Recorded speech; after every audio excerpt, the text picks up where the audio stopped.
يعيشوا ب 2 جنيه ليه؟ ما هناكلوش؟ هم بيعيشوا ب 2 جنيه. هم يعيشوا ب 2 جنيه؟ انا هنطلع نبيع شويه جرجير على شويه خضره. هنلاقي لي 10 جنيه 15 جنيه مش هتكفينا اكل. هنجيب ب 4 جنيه عيش من ابو نص، معيش بطاقه نجيب عيش بيها.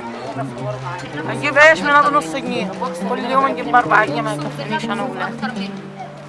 وانا مريضه عندي السكر. قالك ده مش عارفه عنه علاج السكر. 2 جنيه؟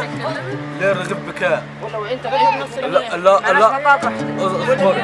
حاضر. الاربع رغيفه بنجيبهم بجنيه. ماشي؟ احنا كم نفر؟ انا ومراتي ادي 2 وابويا وامي ادي 4 واخويا ادي 5. ماشي؟ انا لوحدي باكل ب 3 جنيه عيش كل يوم. انا في الفطار باكل 4 رغيف، ده اقل واجب. ما الرغيف كده عم حراميه برضه حتى في العيش. زي كده ازاي؟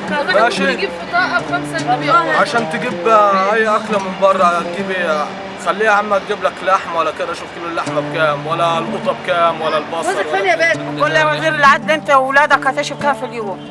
جماعه احنا هنعيش ب 2 جنيه. احنا ناس بسيطه وشعب بسيط. يستهموا بينا برضه. احنا مش شعب مصر. هو يرضى ينام في الشارع؟ يرضى ينام في الشارع؟ يرضى يقعد في الشارع في الحته دي؟ يرضى يقعد فيها دقيقه؟ انا هننام فيها. نايمه فيها في الصيف وفي الشتاء، ما قدرش نحمل الميه النطر. بصي انا ناس محوطة حوضه دي ينفع هو يرضى يقعد فيها ثواني بس؟ انا حامله فيه. حسبنا الله ونعم الوكيل. حسبنا الله ونعم الوكيل.